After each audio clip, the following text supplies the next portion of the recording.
Hola, ¿cómo les va? Bueno, vamos a hablar hoy de síndrome piramidal y síndromes alternos. Yo soy Mariana Vendersky, me conocen, soy del hospital, soy de la facultad. Bueno, primero vamos a repasar un poquito esta vía piramidal, que son las vías descendentes, que empiezan en estas neuronas hermosas, que son las neuronas piramidales. Fíjense qué lindas que son neuronas grandotas y tienen que ver con el control del movimiento voluntario, eso lo sabemos todos. Sabemos que hay una vía que se llama córtico espinal, que va desde la corteza hasta las motoneuronas en la médula espinal y que tiene que ver con el control del movimiento voluntario del cuello para abajo, y una vía que se llama córtico nuclear, que va a ser para el control del movimiento voluntario de los músculos de la cara. También tenemos vías descendentes que son involuntarias, que forman parte del sistema extrapiramidal. Luego vamos a ver que no es tan sencillo, pero bueno, con esto hoy podemos empezar.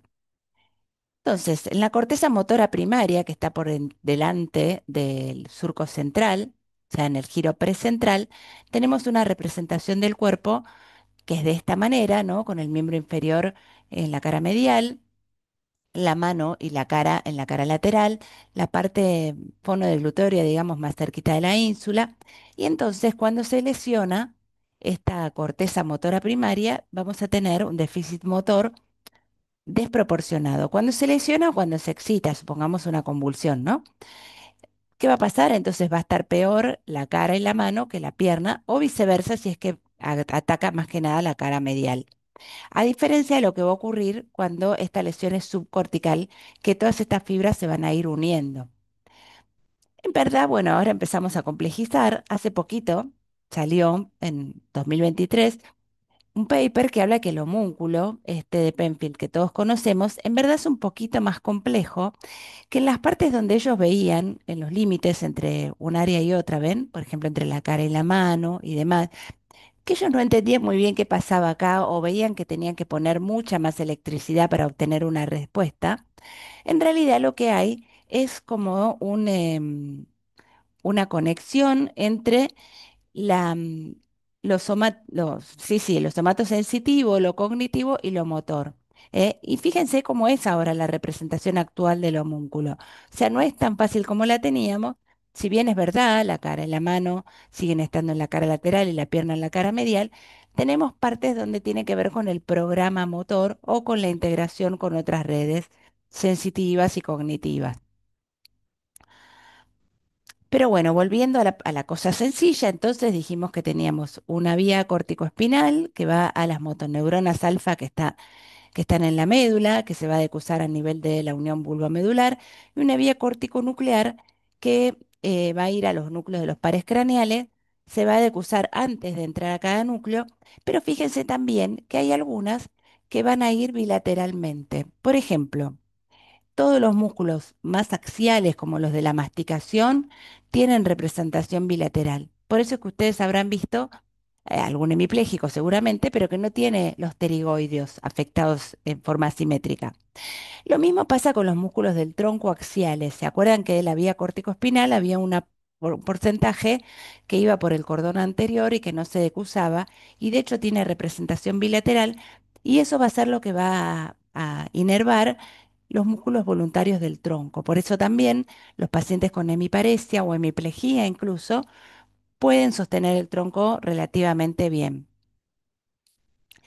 Bueno, recuerden que esta vía motora, tanto la corticoespinal como la corticonuclear, va a bajar siempre por la parte anterior del tronco, o sea, por el pie. Entonces acá tenemos los pedúnculos cerebelosos, acá tenemos las pirámides vulvares, ¿ven? Siempre están por delante de algún núcleo motor accesorio, en este caso sustancia negra y núcleo rojo, acá oliva inferior. Acá está mostrando la decusación piramidal. eh, en, en el puente, en la protuberancia, también va a ir por la parte anterior, y acá el núcleo motor son estos núcleos propios de la protuberancia. Siempre va a bajar la vía piramidal sin hacer sinapsis en estos, o sea, no una sinapsis de la vía piramidal en sí, pero sí va dejando colaterales. De hecho, fíjense cómo arrancan los pedúnculos cerebrales y cómo llega a la médula, de qué volumen, ¿no? En la médula espinal se va a ubicar entonces la parte que se decusa en el cordón lateral, córtico espinal lateral, y la que no, como en el cordón anterior, como tracto córtico espinal anterior. También recuerden que existe una somatotopía, ya habíamos visto la somatotopía en la corteza, en realidad en todo el recorrido de la vía, y por ejemplo, hasta que llega al asta anterior, también lo mismo. Entonces, los músculos más axiales, más proximales van a ser más cercanos a la línea media, y los más distales, ven, por ejemplo, acá es una médula cervical, así que estamos hablando del brazo, el miembro superior, los más distales en la mano van a estar más laterales, y lo mismo, los flexores van a ser más internos y los extensores van a ser más externos. Lo mismo va a pasar en el miembro inferior. En la clase de síndromes habíamos hablado que podíamos tener déficit motor como síntoma la debilidad, y entonces el síndrome piramidal va a tener un tono aumentado, el trofismo va a estar conservado, los reflejos van a estar aumentados, y esto es lo que se llama síndrome piramidal y la topografía va a ser central. Luego, si se afecta de ahí para abajo, de la motoneurona en adelante, voy a tener algunos de estos otros signos, ¿sí? Pero hoy vamos a hablar de este de acá abajo, síndrome piramidal. Tono aumentado, trofismo conservado, reflejos aumentados y topografía central. Vamos a examinar la marcha. Fíjense este señor. Estos son videos sacados de YouTube, así que por suerte no hace falta consentimiento. Miren la postura del brazo y de la mano, la postura también de la pierna. El tono está aumentado, como ven, ¿sí? Tiene espasticidad, tiene una postura extraña, es una postura espástica. Esta es la marcha en segador, característica de las semiparesias o las, ¿sí? Eh, Esto te habla de un síndrome piramidal. Fíjense también, vamos a ponerlo de nuevo. Oh, ahí va. Fíjense también la postura del brazo que está en flexión y pronación y en rotación interna, ¿sí?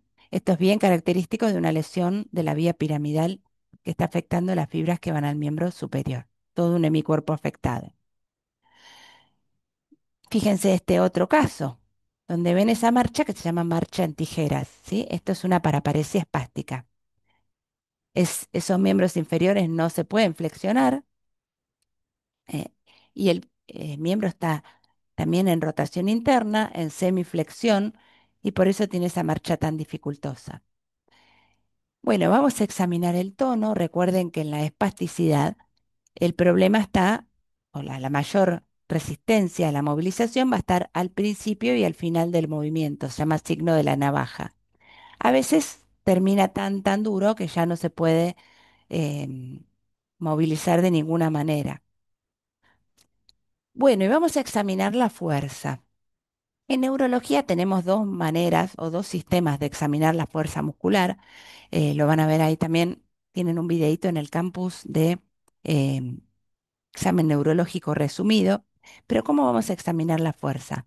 Depende de lo que estemos buscando. Podemos hacer un examen por grupos musculares, músculo a músculo, con una prueba que se llama test de Kendall o se llama escala del Medical Research Council, donde se va a puntuar de 0 a 5 la fuerza que tenga. Entonces, 0 es nada, nada, no hay ninguna contracción visible, 5 es la fuerza completa y vamos pasando por las etapas intermedias. 1, el músculo se contrae, pero no se mueve, nada. En el 2, el músculo se contrae y se mueve, pero no puede vencer la gravedad, o sea, lo mueve en el plano de la cama nada más. En el 3 hace el movimiento que yo le pido, pero no puede soportar la resistencia de mi brazo.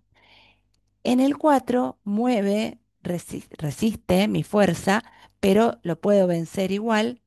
Y el 5 es una fuerza completa. Es muy importante acá medir nuestra fuerza cuando estamos ante un sujeto. No es lo mismo examinar una abuela de 94 años que examinar, no sé, un levantador de pesas de 20, ¿sí?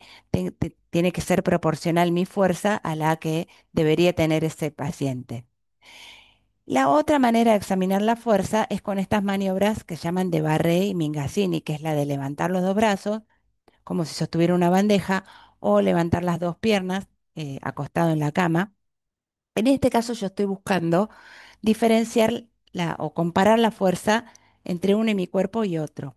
La otra, quiero ver grupo por grupo qué es lo que está pasando y me va a servir más para saber si tengo una diferencia proximal a distal de la fuerza. Eh, y en este caso lo voy a clasificar o lo voy a categorizar como una parecida mínima. Por ejemplo, si le hago levantar los brazos como si sostuviera una bandeja, yo veo que una de las manos se empieza a pronar. Eso se califica como una parecida mínima. Si además de pronar la mano se cae un poquito, es una parecida leve. Si se cae bastante, es una parecida moderada. Y si no la puede levantar, es una plejía. En el caso del miembro inferior, para una parecida mínima tengo que ponerlo boca abajo y levantar, flexionar las dos rodillas. Y si veo que uno de los pies se cae, eso es una parecida mínima. Bueno, luego tengo que examinar los reflejos y la verdad que ahora con las historias clínicas digitales un poco se ha perdido esto, pero una manera clásica que tenemos los neurólogos de resumir el examen de reflejos y las respuestas plantares es este muñequito. Fíjense, hago un muñequito como me salga y voy a ver los grandes reflejos, ¿sí? Bicipital, tricipital, radial, cubital, rotuliano, aquiliano y las respuestas plantares. Esto sería una situación normal. ¿Eh? Los reflejos se van a puntuar de 0 a 4. 0 arreflexia, 1 hiporreflexia, apenas contrae, 2 es el reflejo normal, 3 es un reflejo vivo, 4 es un aumento del área reflexógena, que es igual a hiperreflexia. Y acá hay un problema que es una gran discusión, a veces semántica, con el resto de las especialidades. ¿Pero por qué? Una de las cosas que nos da una orientación es ver si hay alguna asimetría de los reflejos entre derecha e izquierda o entre proximal y distal. Eso habla de que de uno de los dos lados hay una patología, en más o en menos. Ahora, reflejos vivos, tiene mucha gente delgadita y joven, ¿sí? Seguramente muchos de los que están mirando esta clase tienen reflejos vivos, ese reflejo que es muy saltarín, pero siempre dentro del mismo músculo. Si yo golpeo, tratando de buscar aumento del área reflexógena, ¿no? Golpeo, en vez de golpear el tendón, golpeo más arriba la masa del músculo, pero es el mismo músculo y sigo obteniendo fuerza, sigo obteniendo el movimiento, eso no significa nada, ¿eh? Porque recuerdan que el reflejo miotático requiere que se estire el tendón para obtener la respuesta. Si yo percuto el tendón, como dice la técnica de tomar los reflejos y obtengo la respuesta, perfecto. Ahora, si yo percuto el músculo, el vientre del músculo, también voy a estirar el tendón, los mismos receptores se van a activar y voy a obtener la misma respuesta. Para definir un aumento del área reflexógena tengo que estar lejos de ese músculo, o sea, no tengo que estar percutiendo el mismo músculo. Y esto sí es patológico. El reflejo vivo no, salvo que sea vivo de un lado y normal del otro. Ahí puede ser que algo esté empezando a pasar. Y entonces los voy a dibujar de esta manera. Yo ahí ya sé que tiene reflejos normales todos. Y las respuestas plantares, que ahora vamos a ver, estoy buscando el signo de Babinski, o respuesta plantar, normal es flexora, la represento de esta manera. Si fuera extensora, voy a hacer la flechita para arriba. Y si no me sale, hago la flechita hacia el costado. Veamos ejemplos, ¿sí? Ahí vamos a ver un paciente donde le voy a percutir, ¿sí? Miren, ¿qué pasó? Es tanto el aumento del área que se cruza, ¿está bien? Hacia el otro, hacia la otra pierna. Este tiene normal, ¿ven? Toco, percuto, podríamos decir que la que está de este lado es un poco viva, pero fíjense este. Le golpea la rodilla derecha y mueve la rodilla izquierda también. Eso es una hiperreflexia. Fíjense este otro reflejo que no se los mostré ahí, que se llama reflejo maceterino. Justamente hay que estirar el tendón del macetero. ¿Eh? Eso es un reflejo maceterino vivo, ¿ven? Eso también es patológico. Te habla de una hiperexcitabilidad del macetero o de la córtico nuclear, o sea, en este caso es la córtico nuclear. Otros elementos del síndrome piramidal, entonces aparte de la espasticidad, la debilidad y la hiperreflexia, son estas respuestas que se llaman clonus, Babinski y Hoffman. Para buscar el clonus tengo que flexionar una de las piernas, fíjense, y tengo que hacerle un estiramiento brusco al tendón de Aquiles. Miren, ahí va. ¿sí? Estiramiento brusco y empieza a sacudirse. Y no para. Ese es el clonus patológico.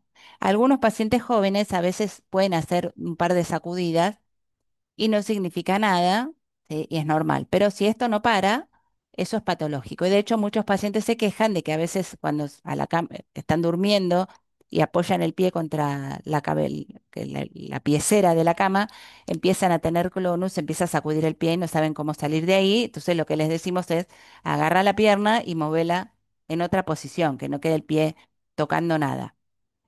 Para buscar la respuesta plantar extensora, lo que voy a hacer es pasar un elemento, puede ser la parte de atrás del martillo, una virome, por lo menos traten de esconder la parte que dibuja, porque nos cansamos de ver pacientes con la cosa dibujada, la planta del pie dibujada. Lo pasan por el bordecito externo lento y hacia adentro, y lo que va a pasar es que el dedo gordo se levanta, el hallux, y los otros se abren en abanico. Eso es una respuesta plantar extensora. Lo normal es que todo el mundo flexione los deditos. Bueno, ahí vamos. Plantar extensora, lo hago con el martillito, ven que voy despacio, ¿sí? Y extiende todo, levanta todos los dedos. Y para el Hoffman, una manera fácil de hacer es que apoye así la mano en la camilla, ¿eh? Y lo que voy a hacer es estirar un poquito, ven cómo están estos dos dedos, que son los que tengo que mirar, estirar un poquito la última falange del dedo grande. ¿Ven lo que ocurre con los otros dos que se juntan? Bueno, de vuelta para no asustarse, muchas mujeres jóvenes tienen signo de Hoffman y no es patológico, ¿sí? Pero si esto yo lo veo en todo este contexto que estamos hablando, ahí sí habla de una lesión piramidal. O lo tiene de un lado y no lo tiene del otro, por ejemplo. Bien, hasta acá síndrome piramidal, eso fue todo. Vamos a hablar ahora de los síndromes alternos. Y vamos a tener que repasar un poquito de anatomía del tronco encefálico. Para eso, lo mejor es empezar por la embriología. ¿Recuerdan el tubo neural que estaba dividido en pequeños segmentitos que se llaman somitas y que a cada somita corresponde un segmento de piel, de músculo y de hueso, un dermatoma, un miotoma y un esclerotoma? Por la ley de la inervación original, sabemos que el nervio espinal va a perseguir su somita original. O sea, cuando a este tubo neural le crezcan brazos y piernas, ese nervio va a ir siguiendo todo ese recorrido y se va a ir retorciendo, como pasa con los brazos y con las piernas, para llegar a su forma definitiva. Muy bien, esto pasa en la médula espinal. ¿Qué pasa con los somitas craneales? Algunos se modifican o desaparecen, y algunos de estos somitas craneales que desaparecen, la función de ellos es reemplazada por los arcos branquiales. Entonces vamos a tener distintas columnas de núcleos de pares craneales, algunos que quedan somíticos, que son todos estos que son divisores de 12, 3, 4, 6 y 12, los que fueron reemplazados por arcos branquiales, ¿eh? Que son los que no son divisores de 12, 5, 7, 9, 10 y 11, y los sentidos especiales, bueno, uno y 2 que quedan fuera del tronco, así que no los vamos a hablar, y el 8 que es un sentido especial que lo vamos a poner aparte, es una columna nuclear separada. Bueno, vamos a hacer un corte genérico de tronco encefálico, cualquiera, donde empieza como un tubito, tenemos una cavidad, esto sería anterior o ventral, y esto sería posterior o dorsal. Lo vamos a dividir en tres, una parte que se llama techo, una base y una calota o tegmento. La base o pie, calota o tegmento, ¿sí? Después también vamos a empezar a ubicar nuestros núcleos. Entonces, los núcleos de los pares craneales se van a ir ubicando a distintos niveles del tronco encefálico. Los que son derivados de somitas, o sea, 3, 4, 6 y 12, se van a ubicar más cerca de la línea media. Ahí está esa columna nuclear. Los que son derivados de arcos branquiales se van a ubicar más hacia el costadito, todos los que no eran divisores de 12. Luego sabemos que en el tronco tenemos fibras que suben y bajan, fibras de proyección. Todas las vías motoras, las vías piramidales que estuvimos viendo en la primera parte de la clase, vimos que pasan por la parte anterior, por el pie del tronco. Las vías cerebelosas, por supuesto, como el cerebelo está hacia atrás, se van a ubicar dorso lateral y las vías sensitivas van a estar en la calota, en esta parte. Genial.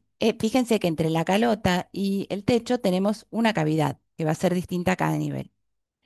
Entre la calota y el pie tenemos también un núcleo motor accesorio, cualquiera, que ahora veremos. ¿Eh? Por último, rellenando todo, también en la calota tenemos formación reticular que va a tener distintas funciones a cada nivel. Si yo ya me aprendí esto, puedo entender cualquier lesión, cualquier síndrome alterno del tronco.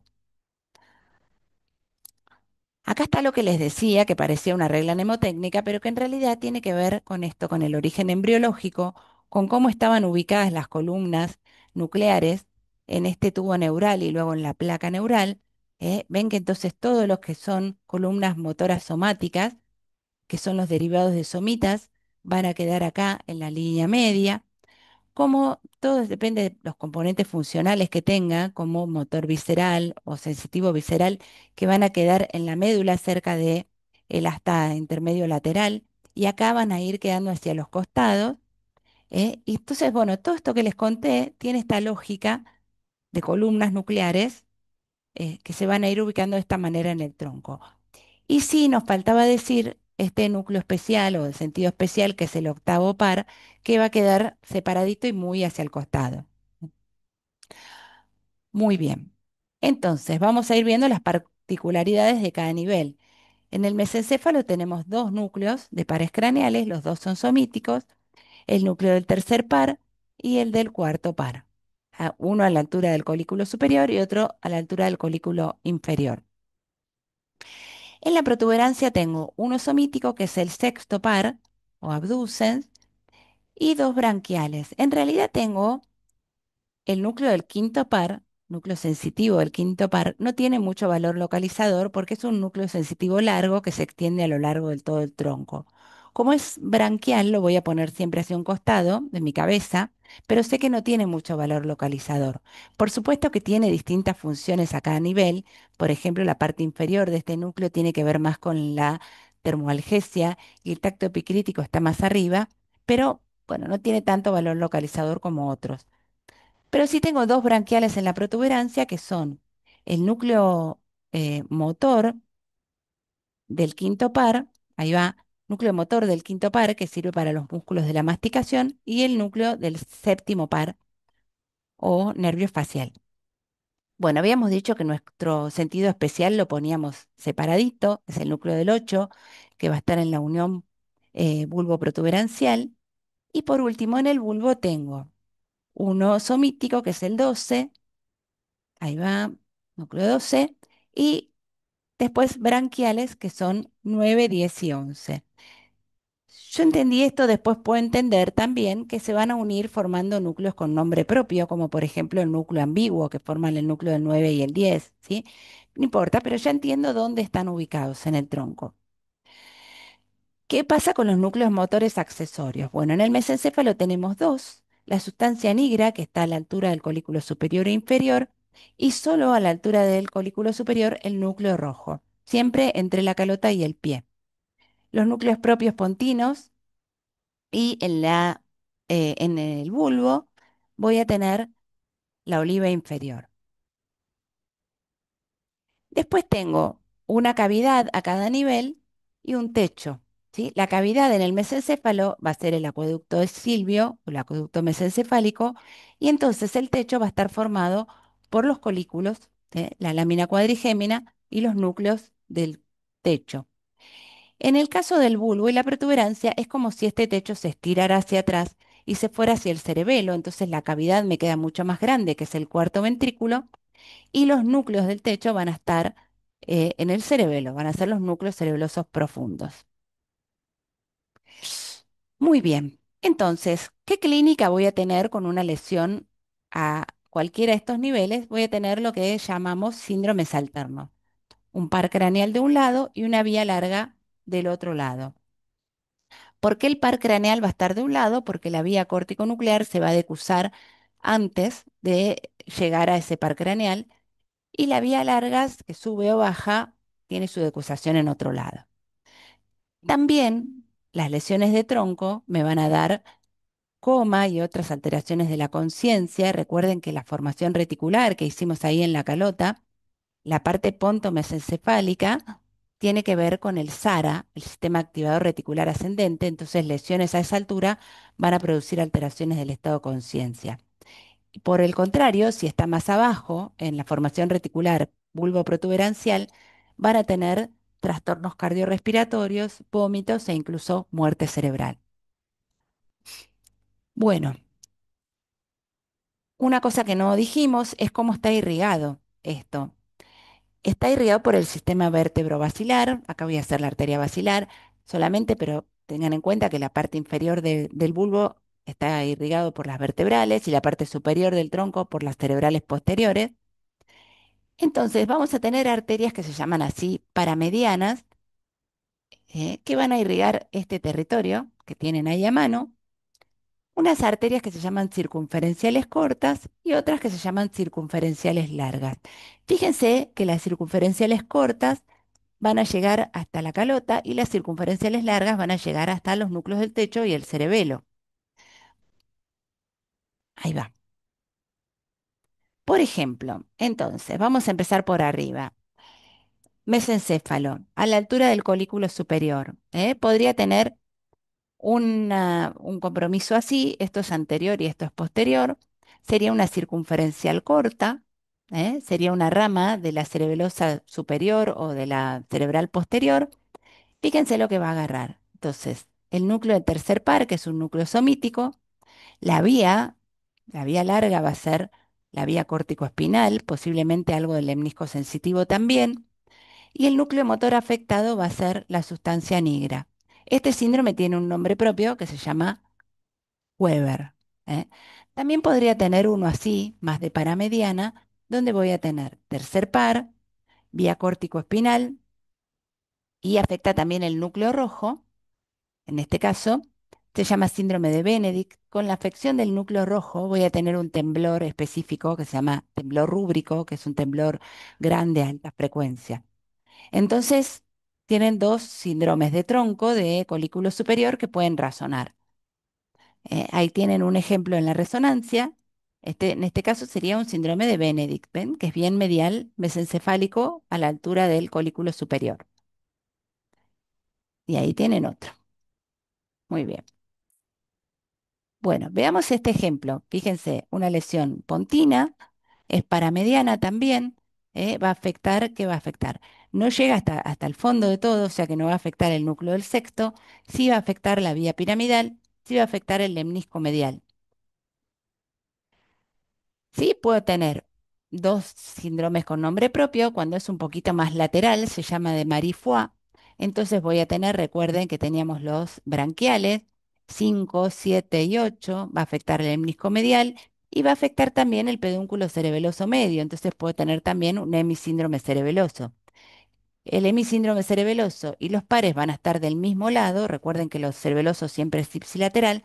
Y en cambio el lemnisco va a estar contralateral. Ahí voy a tener el síndrome alterno.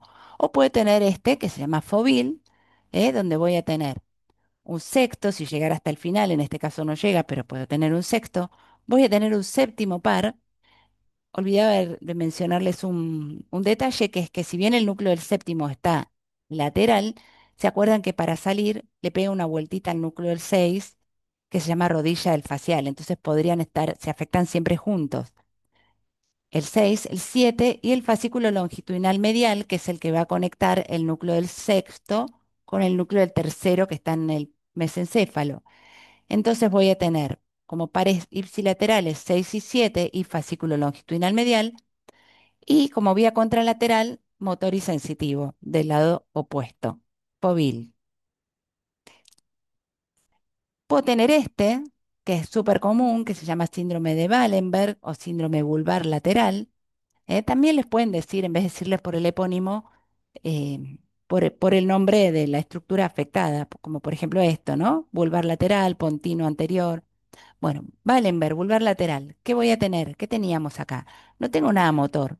Sí tengo sensitivo, entonces voy a tener lemnisco medial contralateral.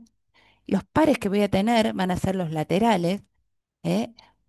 9, 10, el quinto, el 8. puedo tener, y un hemisíndrome cerebeloso ipsilateral, o sea, par ipsilateral, cerebelo ipsilateral, vía contralateral.